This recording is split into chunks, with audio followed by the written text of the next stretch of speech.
आज मैं आपको एक ऐसी औरत की कहानी सुनाने जा रहा हूं जिसके लिए पहली बार कोर्ट ने ऐसे लफ्जों का इस्तेमाल किया जो शायद कोर्ट ने कभी इस्तेमाल नहीं किए होंगे। कोर्ट ने उसे सजा सुनाते हुए कहा कि तुम औरत कहलाने लायक ही नहीं हो, तुम जैसी औरतों की जगह सिर्फ जेल ही हो सकती है। अस्सलाम वालेकुम, नमस्कार, आदाब, सत श्री अकाल। मैं हूं आपके साथ नबील अख्तर और इस वक्त आप देख रहे हैं क्राइम हलचल। साल था 2020।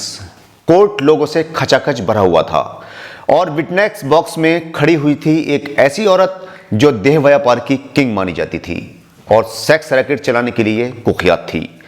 कोर्ट ने उसे एक नाबालिग लड़की को देह व्यापार में धकेलने के जुर्म में 24 साल की कैद की सजा सुनाई थी। इस औरत का नाम था सोनू, जो पंजाब की रहने वाली थी और इसी के चलते इसको इस लाइन के लोग सोनू पंजाबन कहकर बुलाते थे और अब यही इसका नाम पड़ चुका था। दरअसल सोनू पंजाबन का असली नाम गीता अरोड़ा है। गीता अरोड़ा आखिर सोनू पंजाबन कैसे बन गई और ये सेक्स रैकेट के धंधे में कैसे आई, इसके पीछे एक लंबी कहानी है। सन 2003 में गीता अरोड़ा की जिंदगी में एक लड़के की एंट्री होती है जिसका नाम विजय था और ये एक बड़ा गैंगस्टर था। दोनों में पहले दोस्ती हुई और फिर दोनों एक दूसरे से शादी कर लेते हैं। विजय से शादी करने के बाद गीता विजय के सारे काले धंधे देखने लगती है और यहीं से उसकी जुर्म की दुनिया में एंट्री हो जाती है। गीता की किस्मत इतनी खराब थी कि उसी साल उत्तर प्रदेश एसटीएफ विजय सिंह का एनकाउंटर कर देती है और विजय को मार डालती है। गीता फिर से अकेली रह जाती है। कुछ वक्त के बाद उसकी जिंदगी में दीपक नाम का युवक आता है। दीपक की गिनती भी क्रिमिनल्स में होती थी। उसका नाम जुर्म की कई बड़ी वारदातों में शामिल था और पुलिस उसके पीछे लगी हुई थी। दीपक और गीता के रिश्तों को कुछ ही वक्त हुआ था कि असम में एक पुलिस मुठभेड़ के दौरान पुलिस ने दीपक को मार गिराया। यह हादसा गीता के लिए किसी सदमे से कम नहीं था, लेकिन अब उसको इन सब चीजों की आदत पड़ चुकी थी।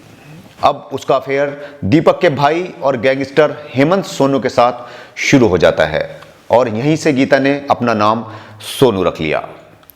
कुछ वक्त के बाद इन दोनों ने शादी कर ली और दोनों साथ साथ रहने लग गए, लेकिन यहां पर भी सोनू की किस्मत ने उसका साथ नहीं दिया और इन दोनों की जोड़ी ज्यादा दिनों तक टिक नहीं पाई और अप्रैल 2006 में स्पेशल सेल के साथ दिल्ली गुरुग्राम बॉर्डर पर हुई मुठभेड़ में हेमंत मारा गया। हेमंत के मारे जाने के बाद गीता ने अपना नाम सोनू पंजाबन रख लिया। अब लोग उसे इसी नाम से जानने लगे।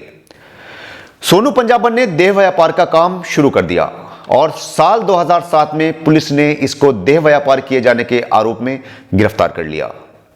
सोनू पंजाबन के ताल्लुकात बड़े बड़े लोगों से थे। कई सफेदपोश नेता उसके पल्लू के नीचे आराम करते थे।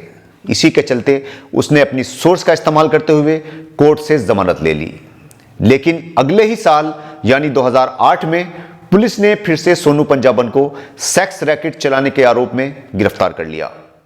उसके ऊपर केस चलाया गया और साल 2011 में उसके ऊपर कोर्ट ने मकोका लगा दिया।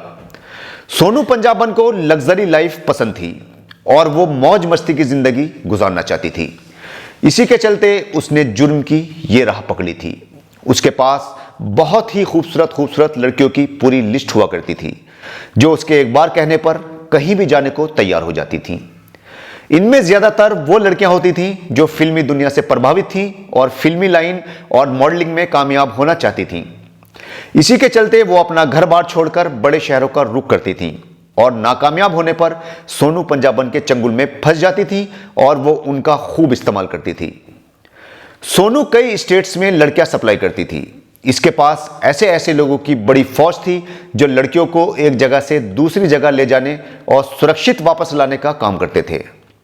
सोनू पंजाबन के ग्राहकों में ज्यादातर हाई प्रोफाइल के लोग शामिल होते थे जिनसे ये लड़कियों के बदले मोटा पैसा वसूल करती थी। मगर एक बार फिर से सोनू पंजाबन पुलिस के चंगुल में फंस गई और इस बार उसे 24 साल की सजा सुनाई गई। दरअसल संदीप बेदवाल नाम के एक शख्स ने एक नाबालिग लड़की को अगवा किया जो काफी खूबसूरत थी। संदीप सीधा उस लड़की को लेकर सोनू पंजाबन के पास पहुंचा और सोनू ने लड़की की खूबसूरती देखते हुए उसे खरीद लिया। सोनू ने उस लड़की को सेक्स के धंधे में धकेल दिया लड़की इस पेशे का विरोध करती थी, जिसके चलते सोनू पंजाबन उसे नशीली दवाइयां देने लगी, जिससे वो ग्राहक के सामने ज्यादा विरोध न कर सके। सोनू पंजाबन ने 3-4 महीनों तक उस लड़की से धंधा करवाया और उसके बाद उसने लखनऊ में उसे अपने एक साथी लाला को बेच दिया। किसी तरह से लड़की लाला के चंगुल से निकली और सीधा पुलिस के पास जा पहुंची, जहां पर उसने सोनू पंजाबन के खिलाफ मुकदमा दर्ज करवाया और इसके बाद सोनू पंजाबन को गिरफ्तार कर लिया गया। 22 जुलाई 2020 को सोनू पंजाबन को कोर्ट ने सजा सुनाई और पहली बार कोर्ट ने एक महिला को ऐसे अल्फाजों से संबोधित किया। कोर्ट ने सजा सुनाते हुए सोनू पंजाबन से कहा कि उसने न केवल वेश्यावृत्ति करवाने के लिए लड़की को खरीदा, बल्कि उसे अपनी मांगों के आगे झुकने के लिए मजबूर करते हुए उसे नशे की दवाइयां दी गईं और उसने एक नाबालिग लड़की के साथ क्रूरता की सारी हदों को पार कर दिया। कोर्ट ने आगे कहा कि तुम महिला कहलाने लायक ही नहीं हो। कोर्ट ने कहा कि एक महिला की मर्यादा उसकी सबसे बड़ी चीज होती है। एक महिला किसी दूसरी महिला को इस तरह से अपमानित कैसे कर सकती है। सोनू पंजाबन की इस शर्मनाक हरकत की वजह से कोर्ट ने उसे किसी भी तरह की कोई रियायत नहीं दी और कहा कि तुम एक सभ्य समाज में रहने लायक औरत नहीं हो, तुम्हारी जगह सिर्फ जेल है। कोर्ट ने सोनू पंजाबन के ऊपर पॉक्सो एक्ट भी लगाया और उसे 24 साल की सजा सुनाई गई। कोर्ट के इस आदेश के खिलाफ सोनू पंजाबन के वकील ने हाई कोर्ट में अर्जी दाखिल की, जिसको कोर्ट ने यह कहते हुए ठुकरा दिया कि उसे इस सभ्य समाज में रहने का कोई हक ही नहीं है। सोनू पंजाबन चाहती थी कि उसकी अपील पर सुनवाई होने तक उसकी सजा को सस्पेंड कर दिया जाए। इसके अलावा कोर्ट ने नाबालिग लड़की को सोनू पंजाबन को बेचने वाले संदीप बेदवाल को भी 20 साल की सजा सुनाई है। अब ये दोनों जेल में हैं। उम्मीद की जा रही है कि कोर्ट किसी भी हालत में इनको जमानत नहीं देगा। क्या कोर्ट के वो अल्फाज जो कोर्ट ने सोनू पंजाबन के लिए उसे सजा सुनाते वक्त इस्तेमाल किए, क्या वो सही हैं?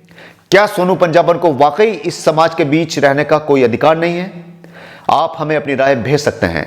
कमेंट बॉक्स में जाकर अपनी राय जरूर बताइएगा। हमें आपकी राय का इंतजार रहेगा। कल आपसे फिर मुलाकात होगी एक नई कहानी के साथ। तब तक अपना और अपने परिवार का अच्छी तरह से ख्याल रखिए और देखते रहिए क्राइम हलचल विद नबील अख्तर। जय हिंद।